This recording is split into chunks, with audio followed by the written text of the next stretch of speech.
მოგესალმებით მეგობრებო, ვაგრძელებთ სიშარფზე საუბარს და ვაგრძელებთ ახალ თემას, რომელიც ჩვენ დავიწყეთ წინა ლექციაზე და ამ თემას ქვია value ტიპები და reference ტიპები. მაგრამ სანამ გადავალთ უშუალოდ value ტიპებზე და reference ტიპებზე, ჩვენ თქვით, რომ ეს და კარგად უნდა გავიაზროთ ჯერ მენეჯმენტის საკითხები ჩვენს ოპერატიულ მეხსიერებაში.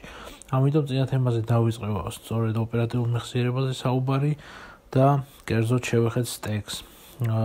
წარმოვიდგენთ ვიზუალურად როგორ ხდება stack-ში მონაცემების ჩაწერა, ხოლო დღეს ასე ვთქვათ, მოდი უფრო ამ წარმოდგენას მატერიალური სფერი შევძინოთ, ცოტა ხორცი შევასხათ და ჩვენ თქვით, რომ წინა ლექციაზე ვინც უყურა და თუ წინა ლექცია არ გაქვთ ნანახი, აუცილებლად უყურეთ, იმიტომ რომ წინა ლექციაზე დამოკიდებული არის დღევანდელი თემა, რასაც დღეს განვიხილავთ და პრინციპში ახალს არც არაფერს განვიხილავთ, მუშაობთ ისევ სტეკის შესახებ, უბრალოდ ნახავთ როგორ ხდება მონაცემების ჩაწერა სტეკში, უფრო დეტალურად შევეხებით ამ თემას და უშუალოდ ნახავთ კოდის პარალელურად როგორ ხდება ეს პროცესი.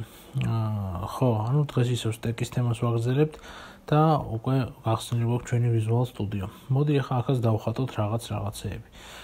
მოდი დავხატოთ და წარმოვიდგინოთ, რომ აი ეს დიდი ოთხკუთხედი არის ჩვენი ოპერატიული მეხსიერება, რომელიც თქვით, რომ იყოფა ორ ნაწილად. ერთი ნაწილი ეს არის სტეკი და მეორე ნაწილი ეს არის ჰიპი, ხო? ჩვენ თქვით, რომ ჰიპი უფრო დიდია, ამიტომ ესე დავხატე აქაც. ხო, რა ხდება ახლა ჩვენ შემთხვევაში? ჩვენ ვიცით, რომ ჩვენ სტეკში თუ ჩავამატებთ მონაცემები, ჩვენი სტეკი გაიზრდება, ან თუ წავშლით ამ მონაცემებს, შეიძლება ჩვენი სტეკის ზომა შემცირდება. აგრეთვე ვიცით ის, რომ სტეკში მონაცემები ემატება მწყობრი სისტემით და რა სისტემით ემატებოდა, ჩვენ ამას შევეხეთ წინა ლექციაში. სტეკისგან განსხვავებით თქვით, რომ ჰიპში მონაცემები ემატება ქაოტურად, ანუ აი ესეთი პრინციპით. რა თქმა უნდა, იქაც არის რაღაცა მუშაობის ლოგიკა. თუ როგორ ემატება ჰიპში მონაცემები, მაგრამ ჩვენ ამას არ ვეხებით და ვიძახით, რომ ასე ვთქვათ, ჰიპი უფრო გაფანტული და ქაოსური ტიპის, ასე ვთქვათ, ნაწილი არის ოპერატიული მეხსიერებისა. მოდი ახლა ვნახოთ უშუალოდ მაგალითიდან გამომდინარე რა ხდება ჩვენ სტეკში. ჯერ ისევ სტეკს უთმობთ ძირითად ყურადღებას. თუ დავუშვათ დავწერთ int a-ს და მივანიჭეთ მას მნიშვნელობას 12-ს.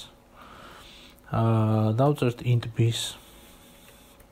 მივანიჭეთ მას მნიშვნელობას 5-ს და დავწერთ double c-ს, მივანიჭეთ მას მნიშვნელობას 51.7 მაგალითად, რა მნიშვნელობა აქვს, რაც რა რიცხვებით არ უნდა იყოს. ახლა რა მოხდება? აი ეს ჩვენი int a ავტომატურად ჩაემატება ჩვენ სტეკში. ან როდესაც ჩვენი პროგრამა გაეშვება, ან როდესაც მოხდება ეს პროგრამის გაშვება, ჩვენ ვიცით, ჩვენი კომპილერი პირველ რიგში მოაკითხავს აი ამ main მეთოდს. იმიტომ რომ სწორედ ეს main მეთოდი არის ჩვენს პროგრამაში შესასვლელი წერტილი.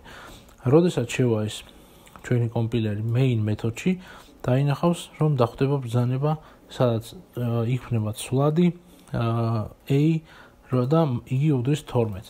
რას იზავს ჩვენი პროგრამა შემდეგ?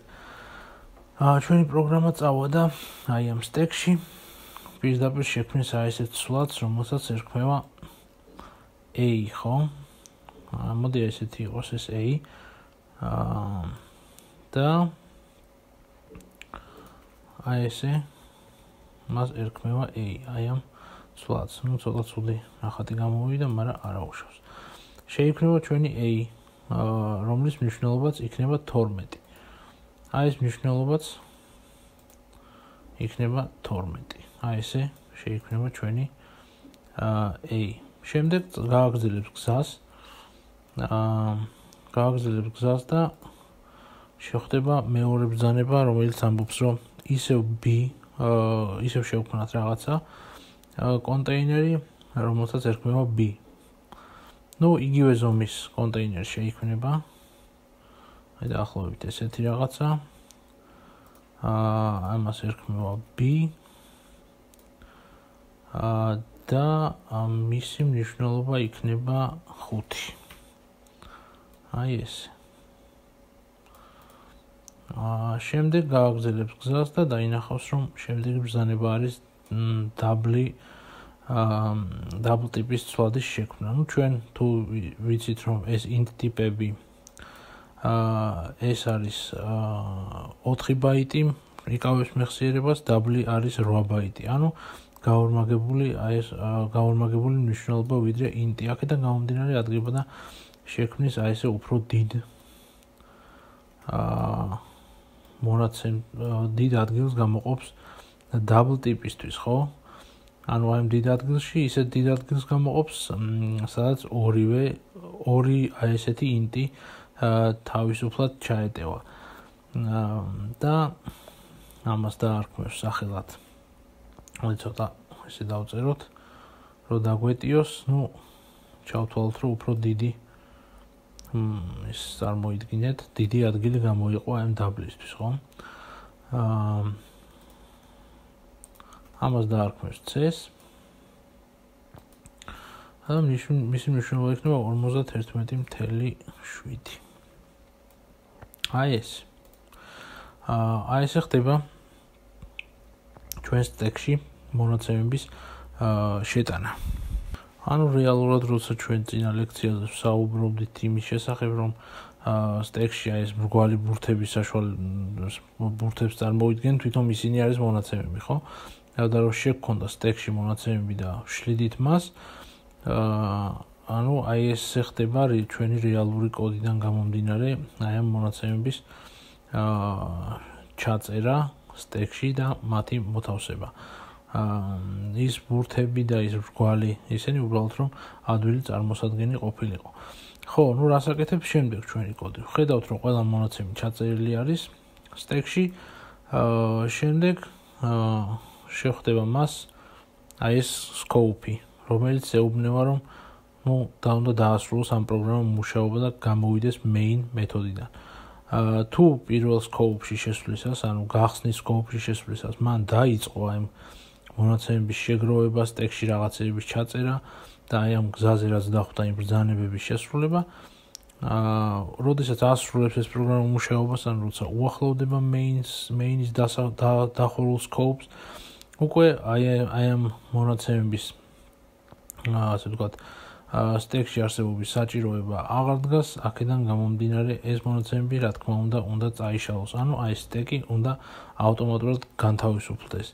აი ამას გულისხმობდი წინა გაკვეთილში, როცა ვამბობდი, რომ მონაცემების წაშლა და მისი ამოგდება როგორ ხდება თქო.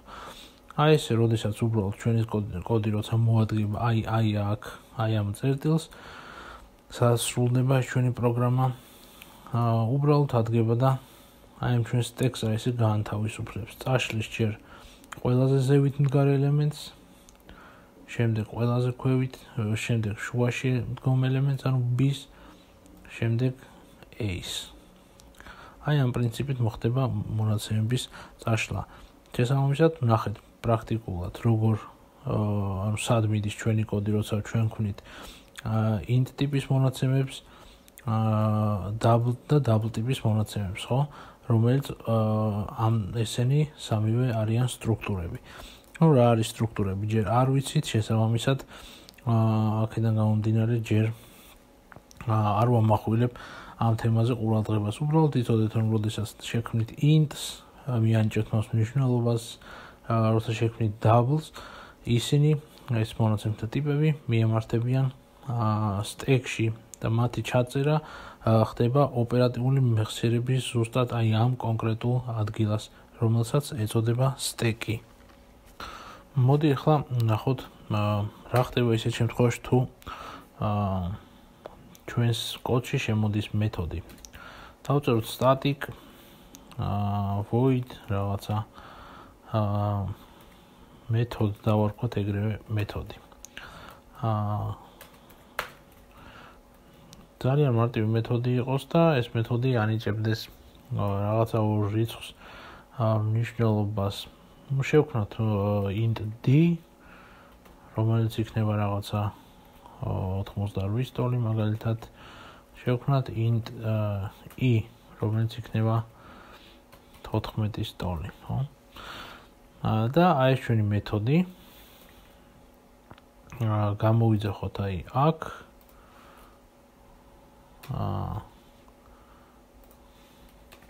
აი აქ გამოვიძახოთ ეს ჩვენი მეთოდი.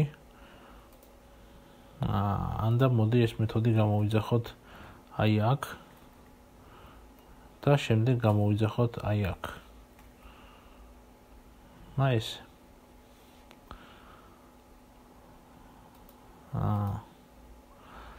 ეხლა რა მოხდება? როდესაც შემოვა ჩვენს main მეთოდში, ჩვეულებრივად დაიწყებს გააკეთებს იგივეს, რაც გააკეთა წეღან, ხო? ამიტომ მოდი შევეცდები ახლა ცოტა მახინჯად დავხატო, მაგრამ პრინციპს მივხვდით, ხო, როგორც არის. აი, მოდი, შემოვიდა, შევქმნათ ჩვენი რაღაცა a, რომელსაც მიანიჭა მნიშვნელობა 12. a, რომელიც უძრის 12. შემდეგ შევხვდა b, შევქმნა b და მიანიჭა მას მნიშვნელობა 5. 5, 12. შემდეგ შევხვდა მეთოდი. ავა ამ მეთოდში შეხედავს შიგნით რა ხდება. შევა ამ მეთოდში და ხედავს რომ შეიქმნა რაღაცა სვადი, რომელსაც ქვია d და მოდი შევქმნით d-სო იფიქრა. შექმნა d სვადი, მიანიჭა მას მნიშვნელობა 88. შემდეგ i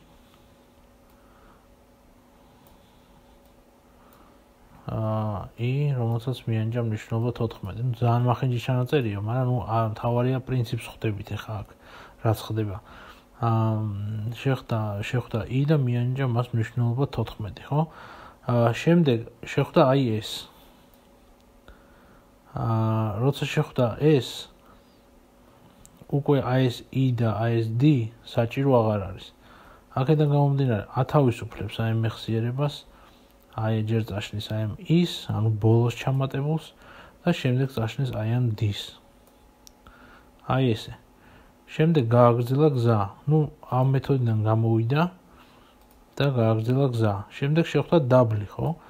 რომელიც არის 51.7 ტოლი. შემდეგ მივა, ეს a და b დატოვა. იმიტომ რომ a-ს და b-სთვის ჯერ არაფერი არ დამთავრებულა.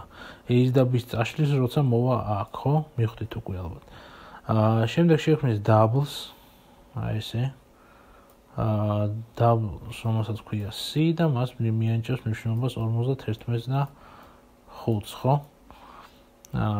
შემდეგ შევქმნის მეთოდს, ისევ შებრუნდება აი ამ მეთოდში, ისევ ჩამოშლის აი ამ მეთოდს და წაიკითხავს რა წერია აქ. ხედავს რომ ცხადდება d, რომელიც უდრის 88-ს, შექმნის აი ესეთ რაღაცას. ისევ იგივე შექმნის, რაც წეღან შექმნა. შექმნის d-ს, რომელიც უდრის 88-ს და შექმნის is, რომელიც უდრის 14-ს. შემდეგ ჩამობრუნდება ისევ main-ში და მოვა აქ. ეს ადგილი არის საბედისწერო, შეიძლება ითქვას. იმიტომ რომ აქ თუ მოვიდა დასრულდა ესე იგი ჩვენი პროგრამა. შესაბამისად, აღარც არის საჭიროება იმისა, რომ აი ეს მონაცემები აქ არსებობდნენ. ამიტომ LIFO პრინციპით გვახსოვს, ხო, LIFO რაც არის? LIFO, ანუ last in, first out. ანუ ბოლოს ჩამატებული გადის პირველიო რა. ბოლოს ჩამატებული იშლება პირველიო. ამიტომ ადგება და წაშლის ჯერ აი ამას, აი ესე წაშლის ჯერ აი ამას, მერე წაშლის აი ამას, მერე ამას, ამას და აი ამას საბოლოოდ და გაასუფთავებს აი ამ მეხსიერებას ჩვენი სტეკი. აი ესე მუშაობს აი ჩვენი სტეკი და იმედია გასაგებად ახსენი. ბოლოს ცოტა მახინჯი ნახატი იყო, მაგრამ არაუშავს, თავარი ეს არ არის, თავარი არის პრინციპი და დარწმუნებული ვარ, რომ პრინციპი ყველასთვის გასაგებია და სტეკის მუშაობის პრინციპი გასაგებია. სტეკი არის მოცულობით უფრო პატარა, აქედან გამომდინარე, აი ესეთი წაშლა და ჩაწერა, ანუ მომენტალური მეხსიერების მომენტალური განთავისუფლება და ასე ვთქვათ, მისი შევსება მისთვის ასე ვთქვათ, სასიცოცხლოდ მნიშვნელოვანია, ხო? იმიტომ რომ როგორც ხედავთ, მოცულობით არის სტეკი. სტეკი არის მოცულობით პატარა. რახან პატარა არის, რა არის მისი დადებითი მხარე? ჰიპთან შედარებით, რა თქმა უნდა. ლოგიკურად მივხვდით ალბათ, რომ პატარა არის, მაგრამ სწრაფია. ბევრად უფრო სწრაფია, ვიდრე ჰიპი. აქედან გამომდინარე ჩათვალეთ, რომ სტეკი რამისთვის, ანუ ოპერატიული მეხსიერებისთვის აკეთებს იგივეს, რასაც თვითონ ოპერატიული მეხსიერება აკეთებს ჩვენი კომპიუტერისთვის, ხო? ანუ მომენტალურ რეაგირებებს ახდენს. ხო, პატარა არის, მაგრამ სწრაფი და მისთვის დამახასიათებელი აი ესეთი რაღაცეები. ანუ მუდმივი შევსება და მუდმივი წაშლა. და მონაცემების მწყობრი ჩანაწერები. აი ესე. მივხვდით, როგორც იწერს მონაცემებს და როგორც იმახსოვრებს. ჰიპისგან განსხვავებით. ჰიპი იმახსოვრებს აი ესე რაღაცა ესეთ. ქაოტურად და მერე იქ მთელი მისამართები და მთელი ამბები მიდის. აი ამ ჰიპზე უკვე შემდეგ გაკვეთილში გავამახვილებთ ყურადღებას და მივხვდებით, როგორ მუშაობს იგი. დღეს კი მოდი ამით დავასრულოთ. მადლობას მოგახსენებთ ყურადღებისთვის. კარგად ბრძანდებოდეთ.